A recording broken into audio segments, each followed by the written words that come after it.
Hello students.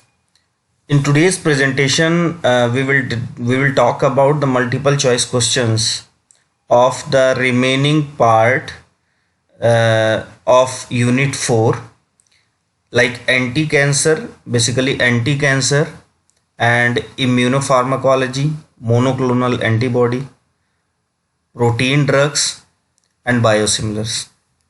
So we will talk about the most expected multiple choice questions.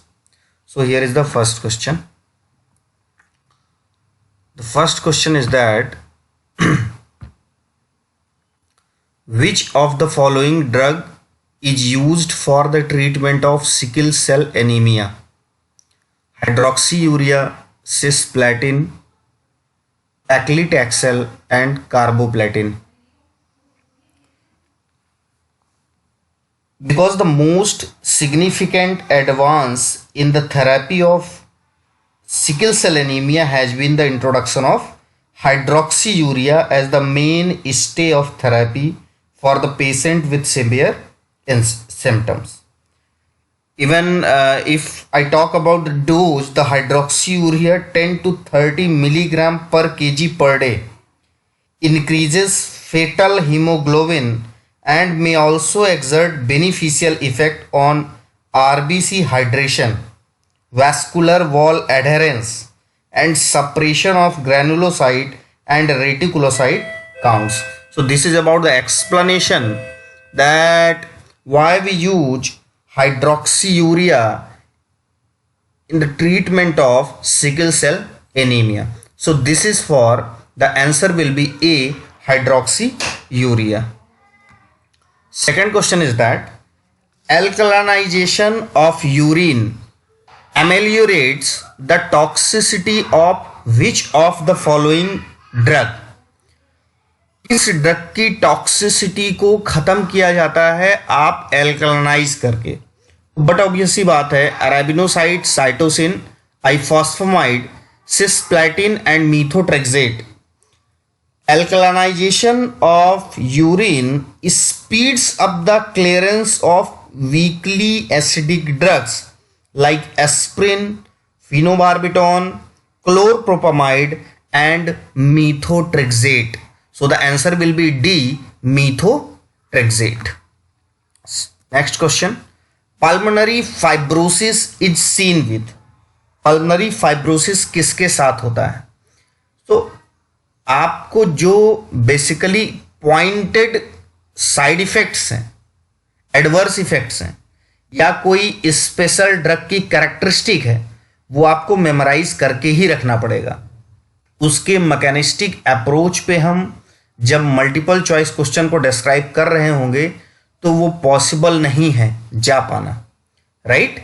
तो हम जो special characteristic है, special side effects हैं, उनको हम मेमोराइज करके रखेंगे. Like pulmonary fibrosis is seen with bleomycin, cisplatin, methotrexate and actinomycin D. because the bleomycin is bone marrow sparing drug but it causes pulmonary fibrosis and skin toxicity as the adverse effect. तो आपको जो मैं explanation दे रहा हूं साथ में, उसमें आपकी एक्स्ट्रा चीजें भी कवर होंगी. 2 से 3 क्वेश्चन आपके एक्स्ट्रा एमसीक्यूज में घुमा के किसी भी तरीके से दे सकता है, आप उसको सॉल्व कर सकते हैं. जैसे स्किन का एडवर्स इफेक्ट भी बेसिकली किससे होता है? आपका ब्लियोमाइसिन से. और तो इस क्वेश्चन का आंसर है the pulmonary fibrosis is seen with, the answer will be A, bleomycin. Sorry. The next question is that haemorrhagic cystitis is caused by. Haemorrhagic cystitis किससे होता है? बेसिकली देखिए, the cyclophosphamide is a prodrug and is activated by hepatic biotransformation to aldophosphamide. अब आपसे question में कभी कुछ भी पूछ सकता है कि एल्डोफॉस्फेमाइड किसका मेटाबोलाइट, तो वो ऑलरेडी आपका क्लियर हो चुका है. One of its degradation product is acrolein. Means what I said, hepatic biotransformation result in the metabolism of cyclophosphamide, and cyclophosphamide, because it is a prodrug, it is activated by hepatic biotransformation to aldophosphamide. One of its degradation product, means किसके degradation product की बात कर रहा है, aldophosphamide की। One of its degradation products is acrolein, ACROLEIN, acrolein, that is responsible for haemorrhagic cystitis, जो कि इसका मेन एडवर्स इफेक्ट है। तो क्वेश्चन में आपका किसी भी तरीके से पूछ सकता है, हो सकता है एक्रोलेन को लेके पूछ ले, हो सकता है ये पूछ ले कि किस ड्रग का साइड इफेक्ट है, जैसा कि यहां पूछ रखा है इस क्वेश्चन में, या हो सकता है पूछ ले कि साइक्लोफॉस्फेमाइड का मेटाबॉलिक प्रोडक्ट कौन कौन से हैं। तो कैसे भी करके आप इसको कर सकते हैं। बेसिकली अगर हम बात करें कि जो ये एडवर्स इफेक्ट हीमोरेजिक सिस्टाइटिस है, इसको हम डिक्रीज कर सकते हैं बाय विगरस हाइड्रेशन प्रोवाइड करके, and by the use of mercaptoethane sulphonic acid, जिसको सॉल्ट में बोलते हैं मेस्ना। आपसे एंटी कैंसर के ड्रग में साइक्लोफॉस्फेमाइड से क्वेश्चन आने के चांसेस ज्यादा हैं, इसीलिए मैंने इसको फुल डिटेल में एक्सप्लेन कर दिया आपको कि मेस्ना को लेके भी क्वेश्चन पूछा जा सकता है कि साइक्लोफॉस्फेमाइड का जो मेटाबॉलिक प्रोडक्ट है एक्रोलेन, उसकी हीमोरेजिक सिस्टाइटिस को अगर आपको रोकना है तो विगरस हाइड्रेशन आपके लिए एक ट्रीटमेंट है, और आपके लिए जो दूसरा ट्रीटमेंट है वो है मर्कैप्टोइथेन सल्फोनिक एसिड का यूज, मींस मेस्ना का यूज। हो सकता है ये नेक्स्ट पार्ट में आपसे पूछा जाए, right. Tyrosine kinase inhibitors are first treatment in, tyrosine kinase inhibitor first treatment किस चीज में है, gastrointestinal stromal tumour, receptor mediated neuroendocrine tumours, breast cancer and renal cell carcinoma. तो मोस्ट अबाउट 90% ऑफ GST, इसको बेसिकली हम बोलते हैं GIST means gastrointestinal stromal tumour. About 90% of GIST is treated with treated for gastrointestinal stromal tumor. So the answer will be A, gastrointestinal stromal tumor.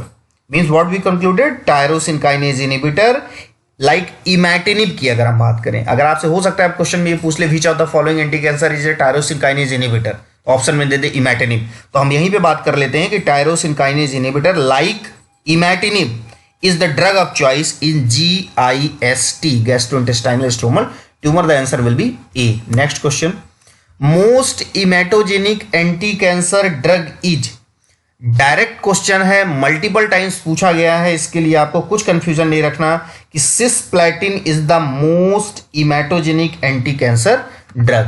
Answer will be A. All are alkylating agents except 5-fluorouracil, melphalan, cyclophosphamide, chlorambucil. तो देखिए आपको alkylating जो AKTU के question आने वाले हैं वो बिल्कुल बेसिक्स क्वेश्चन आने वाले हैं। हम सोच सकते हैं बेसिक क्वेश्चन आएंगे। तो अगर हम एंटी कैंसर में बेसिक क्वेश्चन उठने की बात करते हैं तो आपसे पहली बात तो डायरेक्ट क्लासिफिकेशन पूछा जाएगा कि ये ड्रग किस कैटेगरी की है, लाइक पोडोफिलोटॉक्सिन कौन सा डेरिवेटिव है, एटोपोसाइड डेरिवेटिव है। लाइक अब जैसे अगर आपसे पूछा जाता है कि एल्काइलेटिंग एजेंट कौन सा नहीं है, तो बट ऑब्वियस सी बात है कि आपको जितने एल्काइलेटिंग एजेंट्स हैं उनको याद करना ही है, that is more important. So here the answer will be all are alkylating agent except, because 5-fluorouracil is an anti-metabolite, it is not alkylating agent, while melphalan, cyclophosphamide and chlorambucil are alkylating agent। तो ये इस तरीके का एक question आपका sure है कि बनेगा। तो एग्जामिनेशन में MCQs देने अपीयर होने के पहले आप एल्काइलेटिंग एजेंट के एग्जाम्पल जरूर याद कर लेंगे। और एक इससे और क्वेश्चन बनता है जो ये पूछता है कि एल्काइलेटिंग एजेंट किस पोजीशन पे एक्ट करते हैं, किस पोजीशन पे एक्ट करके अपना एक्शन देते हैं। तो ये 7 guanine पोजीशन पे, 7 guanine position of the DNA पे एक्ट करके अपना एक्शन देते हैं। इस पॉइंट को भी आपको याद रखना है। नेक्स्ट, तो here the answer will be what, the answer will B 5-fluorouracil A, because it is not alkylating agent, it is a anti-metabolite. Hands and hand and foot syndrome can be caused by cisplatin, vincristine, capecitabine and mitomycin. 5-fluorouracil and capecitabine, 5-fluorouracil and कैपासिटाबिन। तो आप मेरे को मैंने extra 5-फ्लोरोयूरेसिल बोला है, तो exam में हो सकता है 5-फ्लोरोयूरेसिल को लेके पूछ ले, या दो ऑप्शन दे दे जिसमें कैपासिटाबिन भी हो 5-फ्लोरोयूरेसिल भी हो, तो दोनों के केस में आपका वो आंसर करेक्ट होगा। तो five fluorouracil and capecitabine can cause hand and foot syndrome. Generally this disease affects infants and children, right, and in adult with immunodeficiency can also be affected. So here the answer will be C, capecitabine. अगर option में आपके 5-फ्लोरोयूरेसिल होता है तो वो भी उसका answer होगा। नेक्स्ट क्वेश्चन, SIADH जिसको हम बोलते हैं syndrome of inappropriate ADH। SIA का मतलब होता है सिंड्रोम ऑफ इनएप्रोप्रिएट, SI का मतलब हुआ फिर ADH। तो drug causing syndrome of inappropriate ADH, like हम शॉर्ट में बोलते हैं SIAD, is caused by all except. तो देखिए सियाद किससे किससे होता है, मैं आपको बता दूं कि सियाद किस किस चीज से होता है। वैसोप्रेसिन, डेस्मोप्रेसिन, अगर हम कार्बामेजेपिन, अगर एंटी कैंसर की अगर हम बात करते हैं तो like vincristine, vinblastine, right, cyclophosphamide से, विनक्रिस्टिन, विनब्लास्टिन से। तो here the answer will be C, क्योंकि एक्टिनोमाइसिन डी से सियाद नहीं होता, आंसर विल बी सी। और भी कई ड्रग है लेकिन यहां पे बट ऑब्वियस बात है कि आपका जब एंटी कैंसर का चैप्टर पूछ रहा है तो आप एंटी कैंसर से रिलेट करके ही पढ़ें। Next question, here the answer will be C. Ifosfamide belongs to which of the following anti cancer drug. आइफॉस्फोमाइड किस कैटेगरी की ड्रग है? क्लासिफिकेशन बेस्ड क्वेश्चन है, डायरेक्ट क्वेश्चन है, alkylating agent.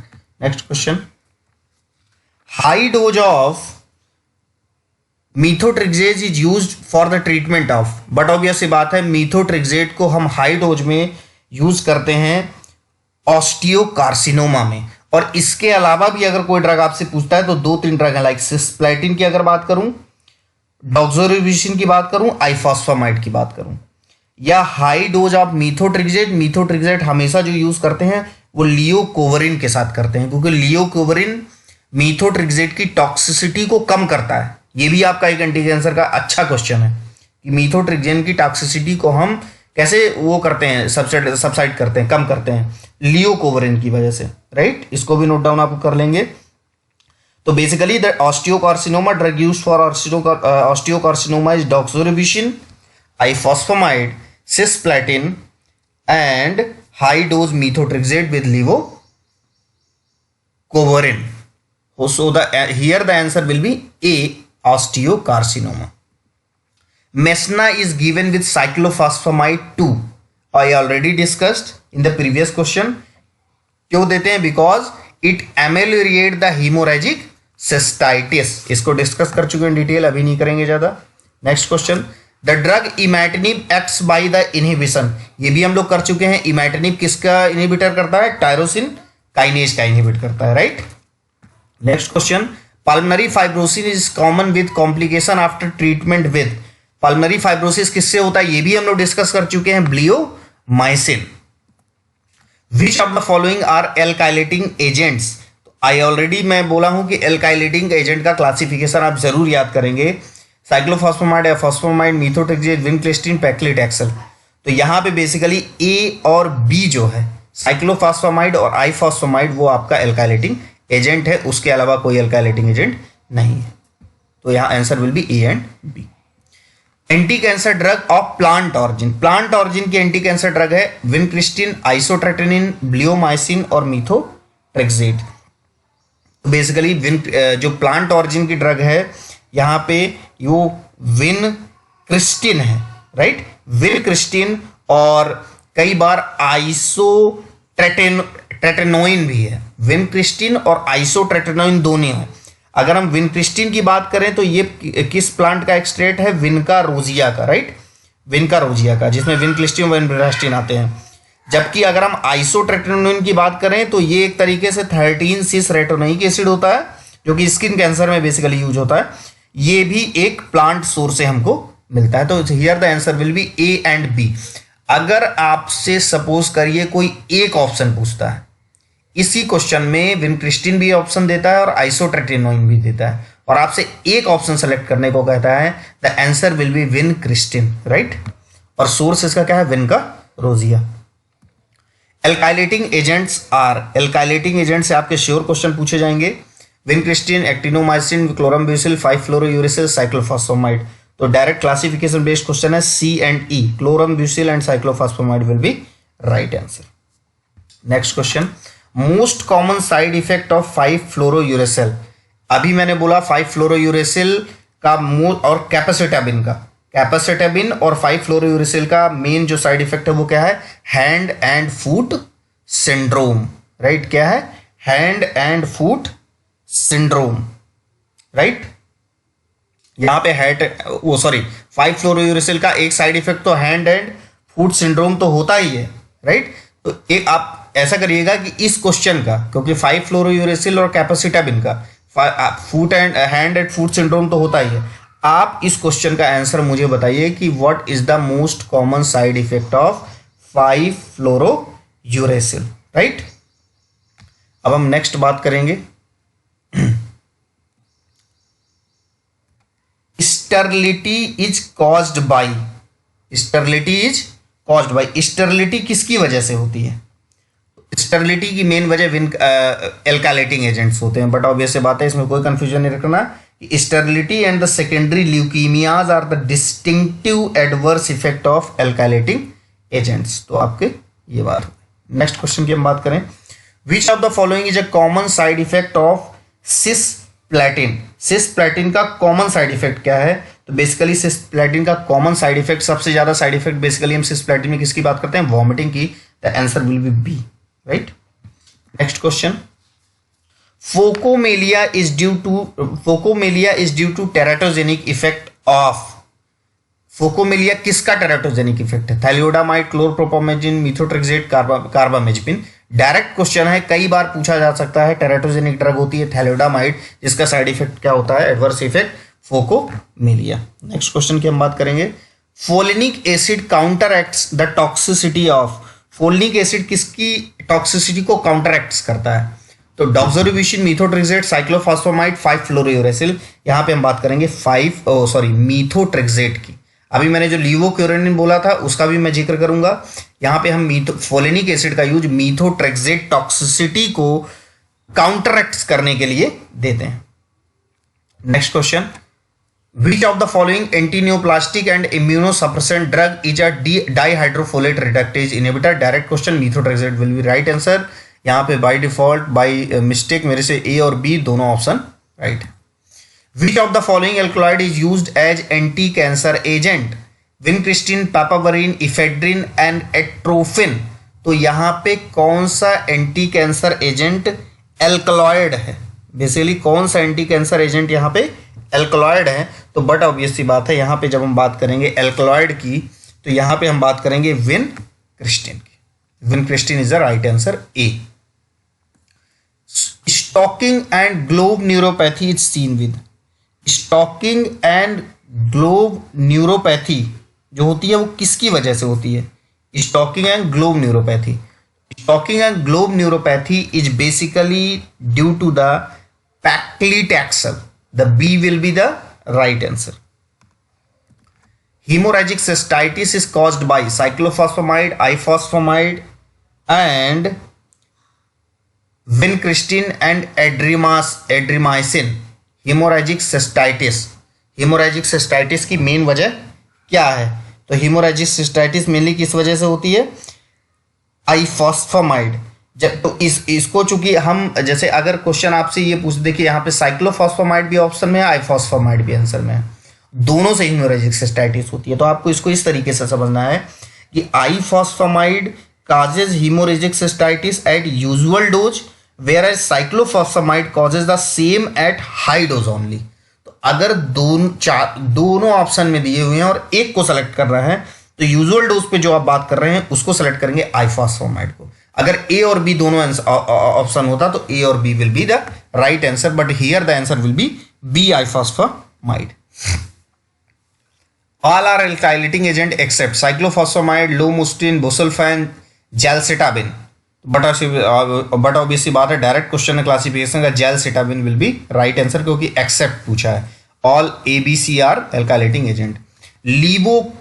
Leucovorin rescue is related to, direct question यही हम लोगों ने पहले डिस्कस कर चुके हैं। Methotrexate toxicity, cyclophosphamide toxicity, Oncovin toxicity and cisplatin toxicity. The answer will be methotrexate toxicity, right. A rituximab is an, rituximab क्या है? बेसिकली जो रितुक्सीमैब होता है, ये rituximab is a monoclonal antibody. अब आपसे डायरेक्ट क्वेश्चन पूछ सकता है इसको किसी भी तरीके से कि which of the following is a monoclonal antibody used as anti cancer. तो आपको ये याद रखना है कि rituximab is a monoclonal antibody used for the treatment of non Hodgkin's lymphoma. Non Hodgkin's lymphoma की बात करें तो हम उसमें रितुक्सीमैब यूज करते हैं।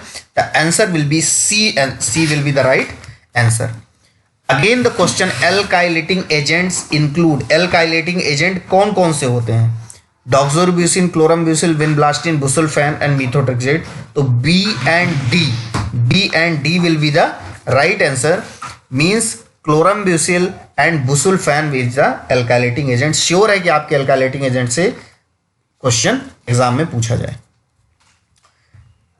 Best treatment for Kawasaki disease is aspirin. Aspirin की अगर हम बात करें, बेस्ट ट्रीटमेंट कौन सा है? एलवी, सॉरी ये एलवी नहीं है, ये बाई एरर हो गया है, सॉरी जस्ट, ये एलवी नहीं है, ये आईवी है, आईवी इम्यूनोग्लोबुलिन। तो best treatment of Kawasaki disease की हम बात करते हैं, aspirin, IV immunoglobulin, corticosteroid and methotrexate. Best treatment जो है हमारा वो है IV immunoglobulin, IV immunoglobulin, best treatment of Kawasaki disease. B will be the right answer.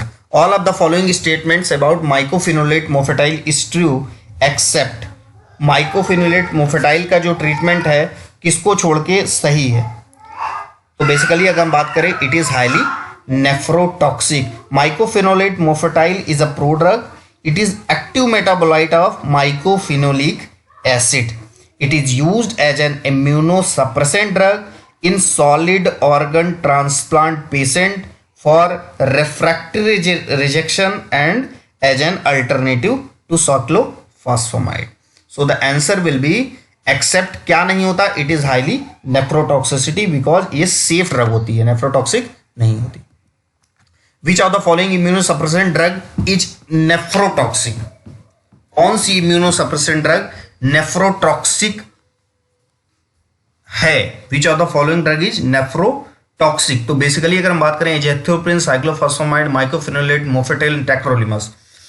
Tacrolimus and cyclosporine. आपको मैं एडिशनल भी कुछ ड्रग बता के चलता हूं इंपॉर्टेंट, ताकि आपका ऑब्जेक्टिव किसी भी तरीके से आए आप उसको कर लो। Tacrolimus and cyclosporine toxicity it causes, means tacrolimus and cyclosporin responsible for nephrotoxicity, neurotoxicity, hyperglycemia, hypertension, hyperkalemia and GI complaints. Very dangerous. Means tacrolimus और साइक्लोफॉस्फामाइड सारी की सारी टॉक्सिसिटी कॉज करती हैं। और इवन अगर मैं एक बात करूं, साइक्लोस्पोरिन के साथ एक एडिशनल कॉज है जो कि हिर्सुटिज्म कॉज करती है, extra growth of hairs, hirsutism, right, इसका साइड इफेक्ट होता है। तो here the answer will be D will be the right answer. All are the side effect of tacrolimus except, tacrolimus का साइड इफेक्ट क्या नहीं है, हिपैटोटॉक्सिक होती है, नेफ्रोटॉक्सिक होती है, ओटोटॉक्सिक नहीं होती, न्यूरोटॉक्सिक होती है। C will be right answer. All of the following drugs are used as immunosuppressants except glucocorticoid, cyclosporine, cephalosporin, एजेथ्रोपिन।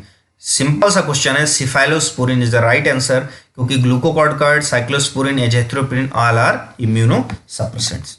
All of the following are immunosuppressive drug except cyclosporin, cefaclor, azathioprine, cyclosporin, cefaclor, azathioprine and steroids, right?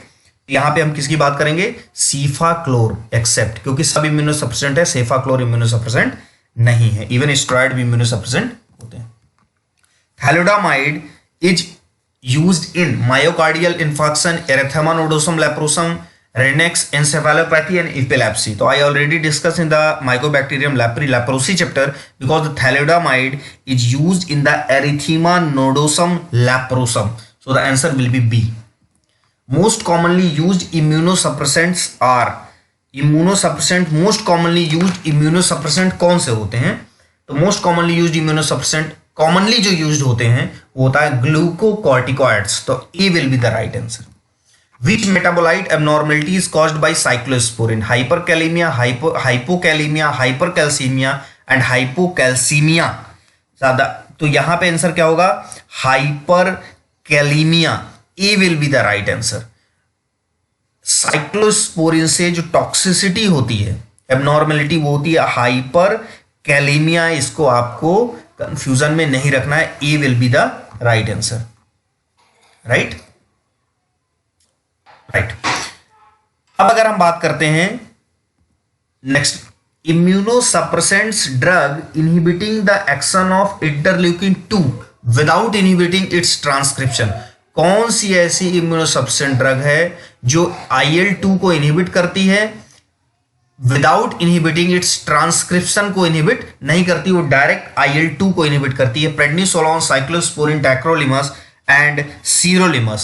The answer will be sirolimus D. Which of the following drug is an immunostimulant? Immunostimulant कौन सी drug है? Immunostimulant prednisolone, levamisole, cyclosporin, thalidomide. तो but obvious से बात है कि all other drug listed in the options possess immunosuppressant property except levamisole. Levamisole is a immunostimulant drug. B will be the right answer. Cyclosporin inhibits.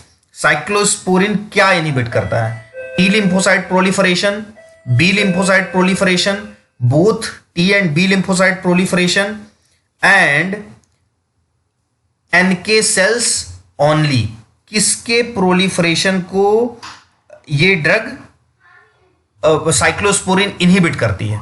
तो ये आपका part है, आप इस क्वेश्चन को मेरे को बताइए कि किस तरीके से साइक्लोस्पोरिन इनहिबिट करती है। ऑलरेडी अगर मैंने एक क्वेश्चन आपसे पूछ रखा तो आपके लिए मैं बता देता हूं इसको, साइक्लोस्पोरिन किसको इनहिबिट करती है।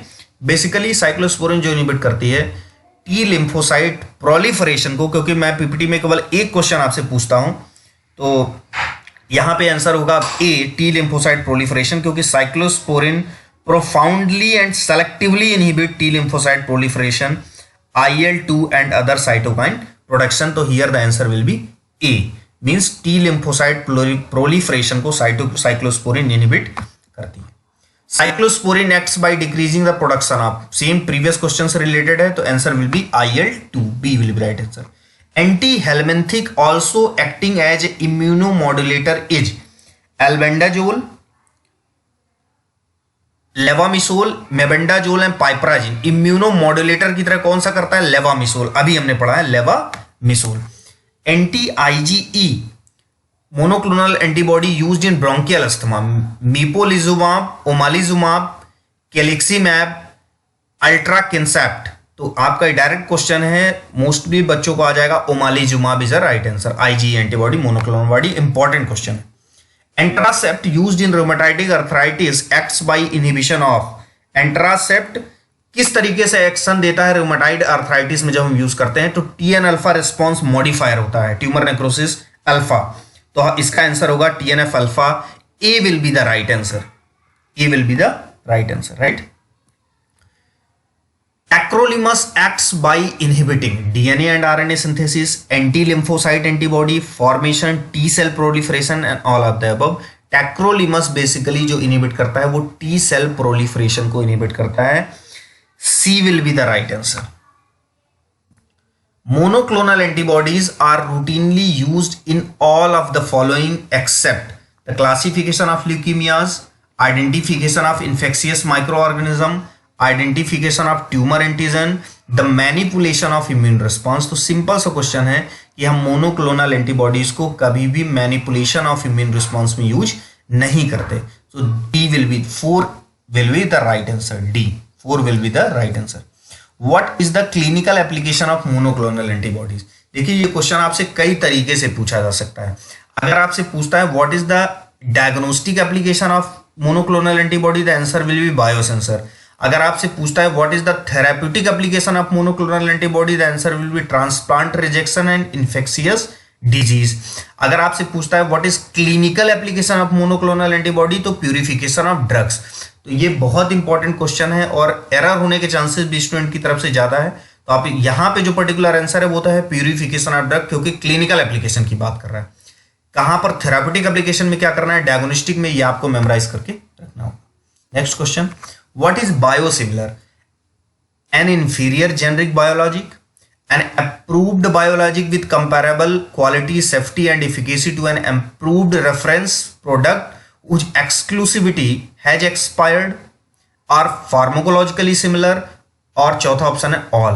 तो बेसिकली बायोसिमिलर्स क्या होते हैं? An approved biologic with comparable quality, safety and efficacy to an approved reference product. Means already हमारा कोई प्रोडक्ट पहले से बना हुआ है जिसको हम स्टैंडर्ड मान रहे हैं, उस और जो हम पर्टिकुलर सिंथेसाइज कर रहे हैं उसी के पैरेलल सेम उसी की तरह उसकी क्वालिटी है, सेफ्टी है, एफिकेसी को ध्यान में रखते हुए, तो जो हम दूसरा प्रोडक्ट बना रहे हैं स्टैंडर्ड के इक्विवेलेंट अगर उसकी सिमिलरिटी होती है तो हम उसको बायोलॉजिकली सिमिलर होते हैं तो हम उसको बोलते हैं कि ये बायो सिमिलर्स हैं. तो here the answer will be the an approved biologic with comparable quality, safety and efficacy to an approved reference product whose exclusivity has expired. Second will be the right answer. Next, so this is all about the